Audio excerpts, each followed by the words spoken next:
Meus irmãos, boa noite.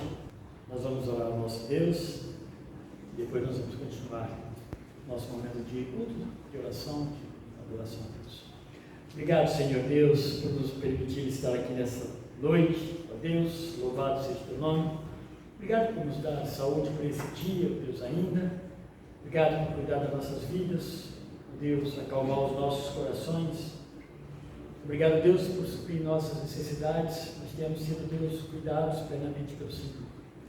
Muito obrigado, Deus, porque podemos também nos colocar diante do Senhor, Pai, com os nossos anseios.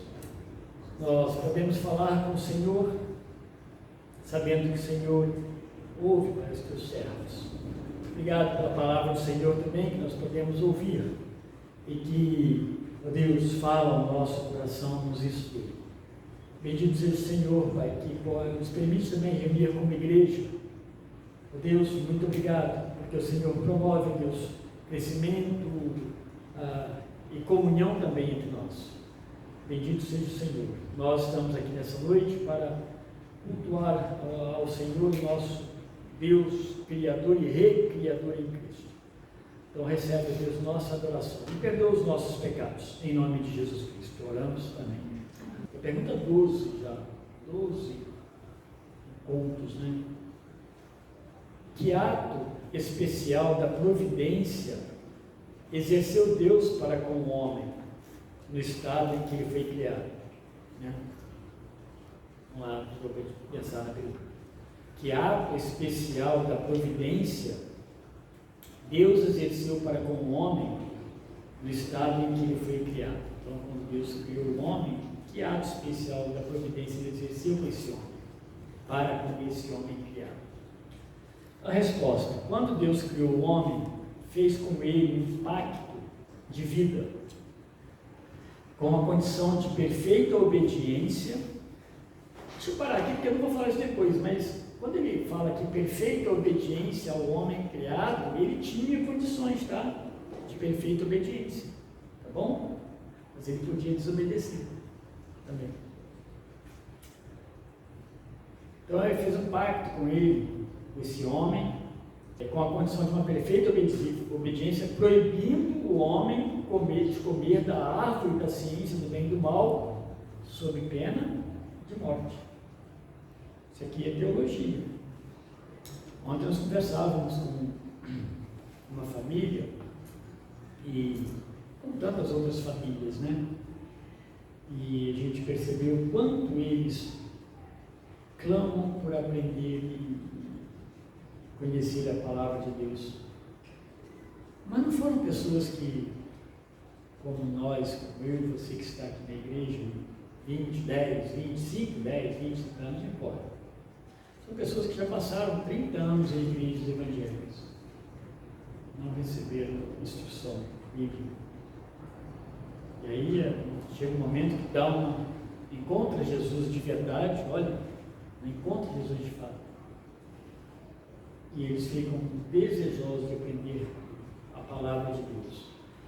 E aí por isso, meus irmãos, que a gente tem falado uma frase que não é minha, mas eu tomo ela para mim, porque ela faz sentido para mim, é que a boa teologia ela é libertadora. É isso que acontece. Quanto mais você aprende de Deus, mais liberto você é. É isso que acontece. Mais liberto de crendices, de coisas que amarram tanto a nossa vida, né? Desnecessário.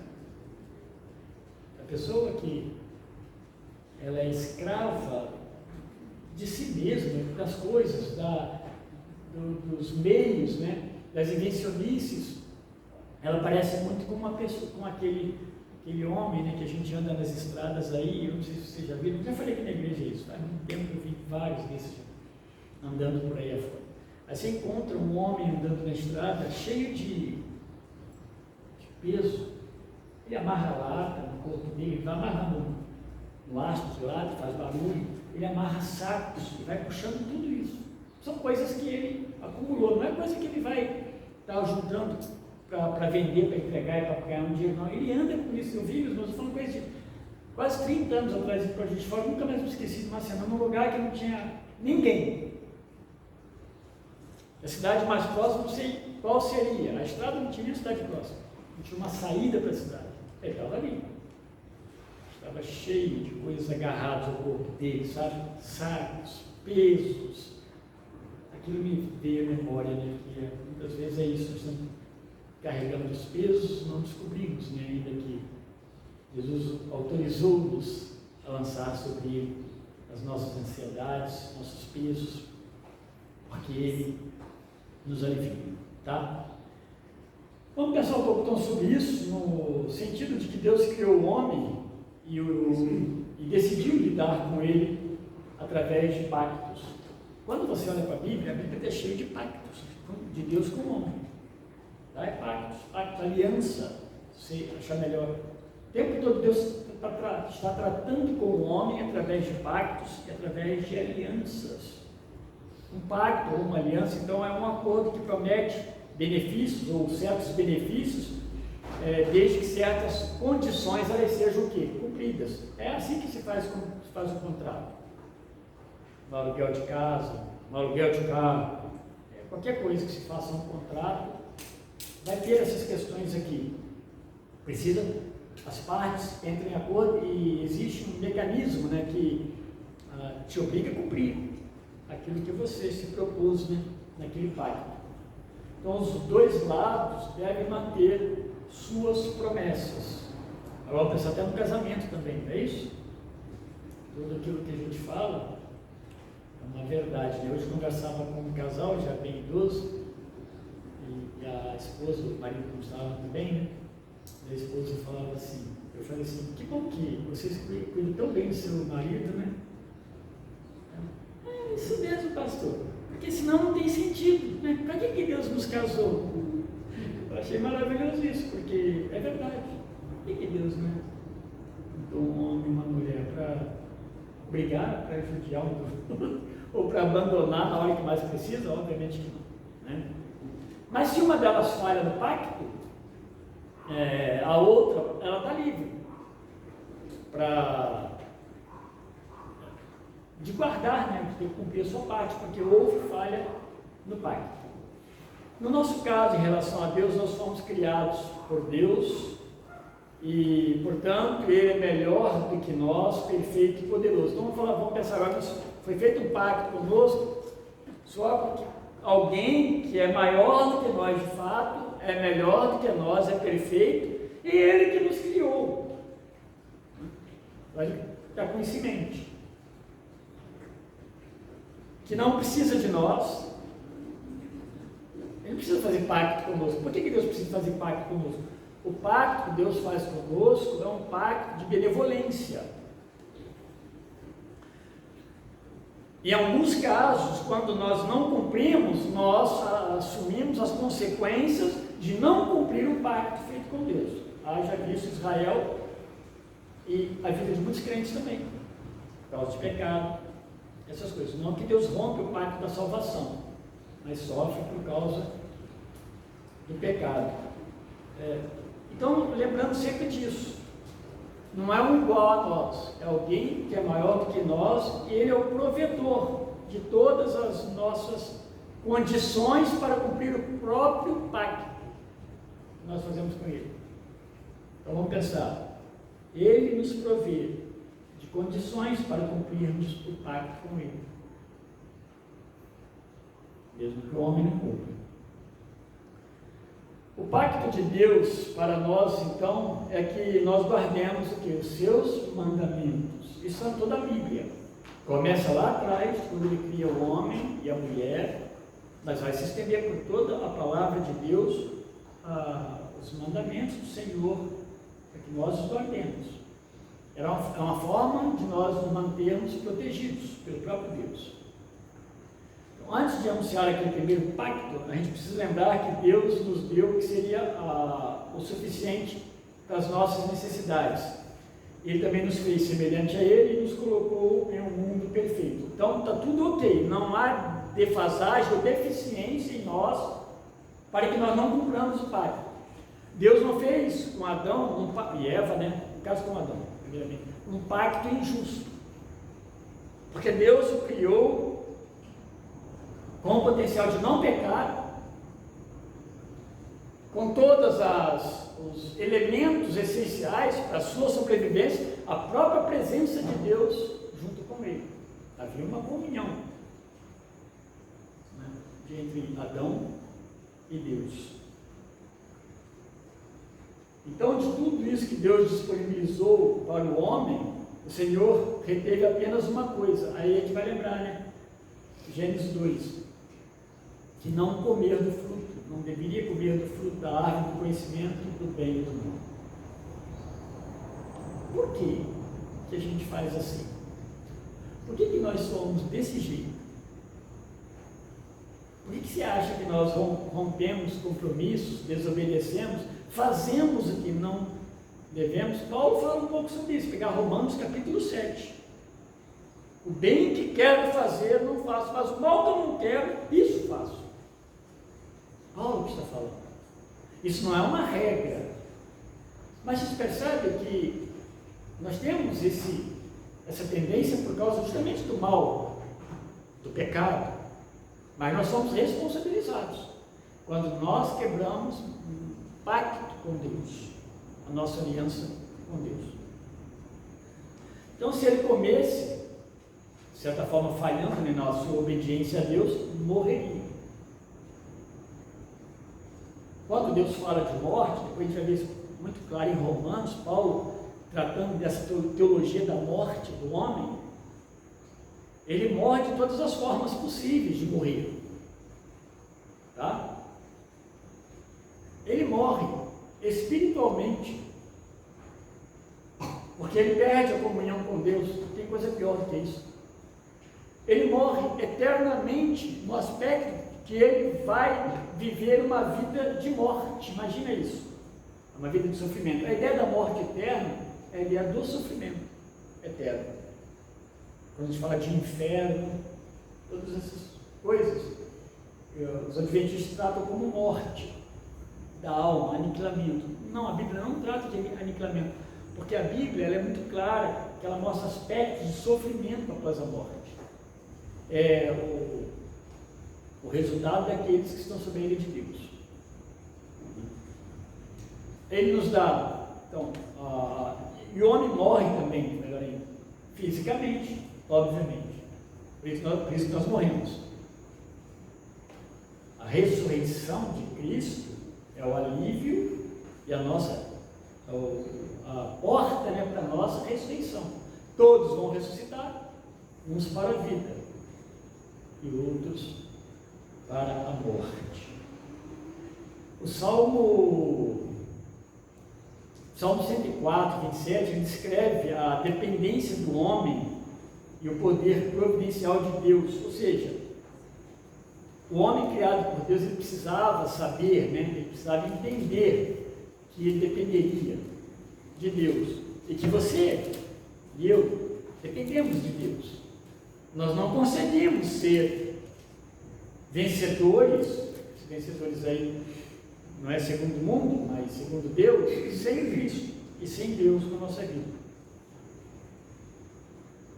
E aí o Salmo 104, ele descreve essa dependência do homem e o poder providencial sempre de Deus para com esse homem. Lá diz assim, os versos 27 a 30, todos esperam de ti, que lhes dês o seu sustento em tempo oportuno. Ele estava falando com Deus. Isso é comigo, com você também. Dando-lhe tudo, eles o recolhem. Abres a tua mão e se enchem de bens. Escondes o teu rosto e ficam perturbados.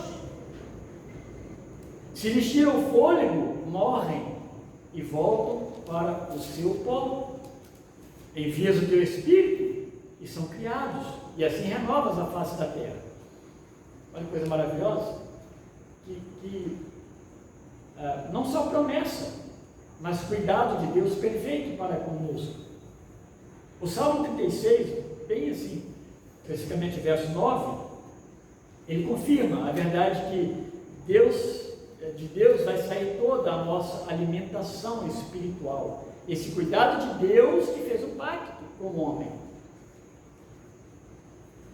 Lá diz assim, 36:9 do Salmo: porque em ti está o manancial da vida, na tua luz veremos a luz. Manancial da vida, luz, luz. Se temos luz, porque Deus nos dá luz. Isso vale para tudo.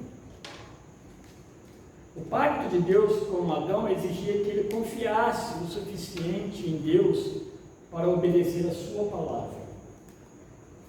Eu tenho muitos temores de não estar agindo conforme a palavra de Deus em algumas coisas. Então, eu fico peneirando, pedindo: Senhor, me mostra as clarezas, me mostra algumas coisas, principalmente meus irmãos, como pastor. Mas na minha vida pessoal também, no meu casamento, na minha casa, nas minhas decisões, obviamente. Deus, então, não considera nenhum homem bom, a menos que ele obedeça perfeitamente a todos os seus mandamentos, pois ele é santo. Eu sei que você está pensando aí, como assim perfeitamente?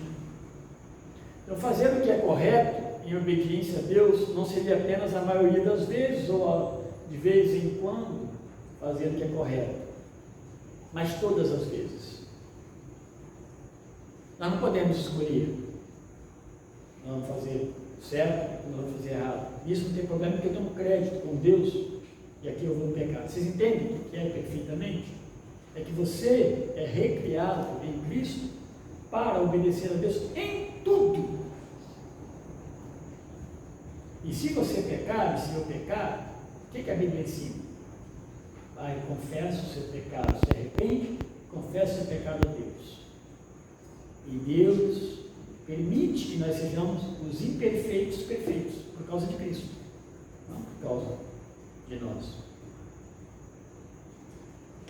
Então tem que ser sempre a obediência.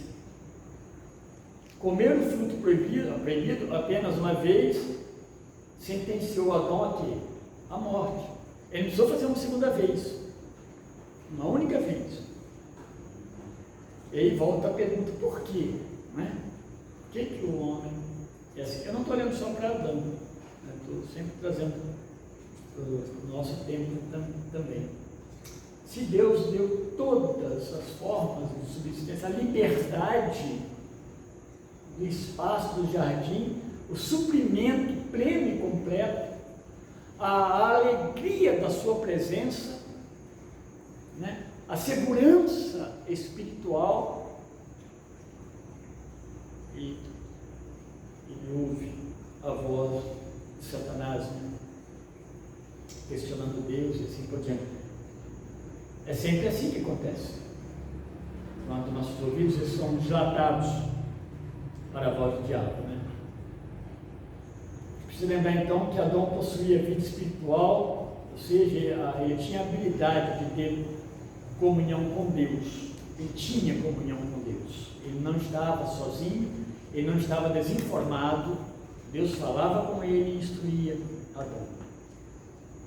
E todas as pessoas que possuem vida espiritual, são amigos de Deus, devem buscar obedecer em tudo, que Adão deveria ter feito.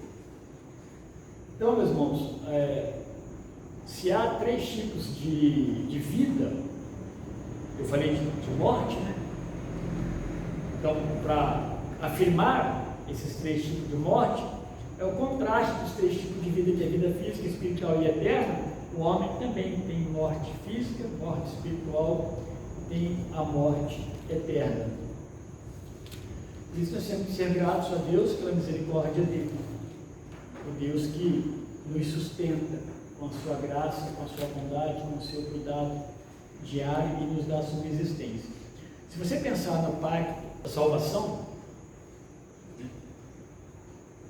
quando Deus faz pacto lá atrás, alianças, o pacto da nossa salvação foi incondicional. O pacto do bem-estar dos homens foi condicional, é condicional. Por exemplo, o povo de Israel, Deus os chama para ser seu povo e reveste eles com todos os suprimentos necessários para ser uma nação, para crescer como povo, para plantar, colher. Deus supre tudo isso na vida deles. Quando nós falamos de pecado, nós estamos rompendo o pacto com Deus. Nós estamos, no nosso pacto de fidelidade, nós nos tornamos o quê? Infiéis a Deus. Deus não nos manda para o inferno por isso. Porque você é um servo de Deus. Você foi resgatado pelo sangue de Cristo. Você, por certo, vai confessar. Mas o que acontece contigo? Comigo? Normalmente nós temos sempre consequências. No mínimo nós lamentamos, choramos por causa do pecado. Porém, a salvação de Deus, esse pacto da redenção, não dependia de mim e de você. Em nada. Não há nada que você fizesse que te afastaria da bênção da redenção, ou nada que pudesse afastar o propósito salvador de Deus, porque esse é o cuidado de Deus para conosco. Então, Abraão pecou, Moisés pecou, né? Nós pecamos, mas é incondicional, só depende de quem? De Deus, e não de nós. E onde entra então o problema sério do quebrar, né, pactos e alianças? É quando nós quebramos nossos pactos de fidelidade com Deus, nós sofremos com isso. É bom que nós, como igreja, sempre entendamos isso. Nós não somos perfeitos, mas nós temos que saber como nós podemos agradar a Deus em tudo. Em tudo. Né? Para que a gente não sofra, ou sofra menos. E graças a Deus, então, pela misericórdia dele, porque ele deu o Filho dele, Jesus Cristo, para nos vivificar mediante regeneração e arrependimento. Nesse pacto incondicional de Deus, ele não levou em conta os nossos pecados cometidos. É isso que 1 Coríntios, capítulo 17, se não me engano, verso 31 ou 32, ele fala sobre isso. Que Deus não levanta em conta os tempos da ignorância, e ele vai anunciar a todos, né, a salvação.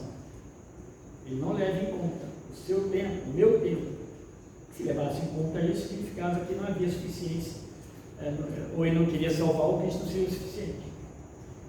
Mas para Deus isso não conta quando ele perdoa o pecado. Tá? Efésios 2:1 afirma a nova vida ao que está morto em seus pecados, nas suas desobediências, por crer em Jesus Cristo. É óbvio. Assim Deus aprovisionou o homem com vida eterna e sem pecado no ato da criação. Então lá quando ele cria, ele está criando um homem que pode viver eternamente.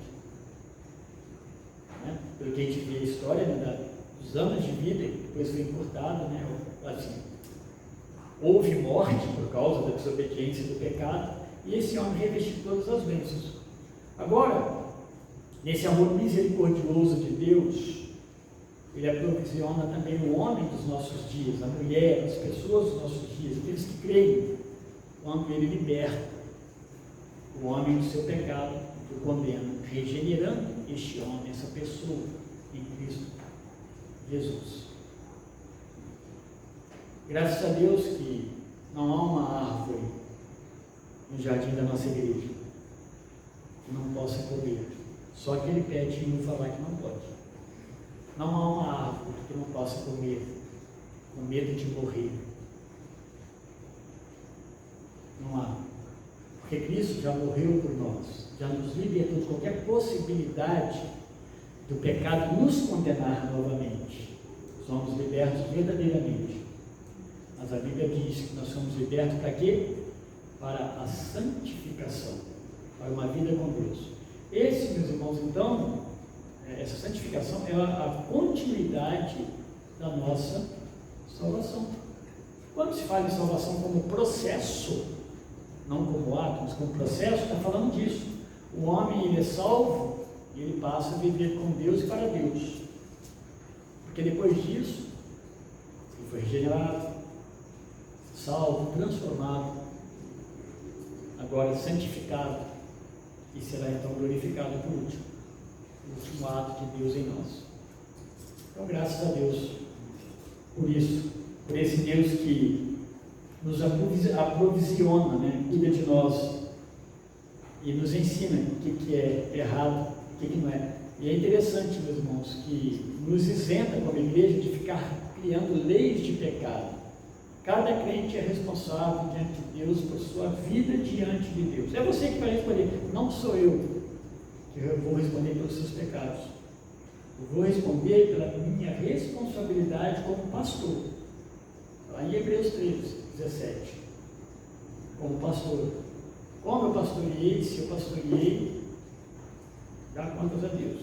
Mas o pecado seu, você que responde diante de Deus. Então, nada é melhor do que crentes conscientes, maduros, sabedores da sua fé, da sua responsabilidade com Deus. Isso enriquece muito sua própria vida e a igreja também que você congrega. Deus os abençoe. Amém?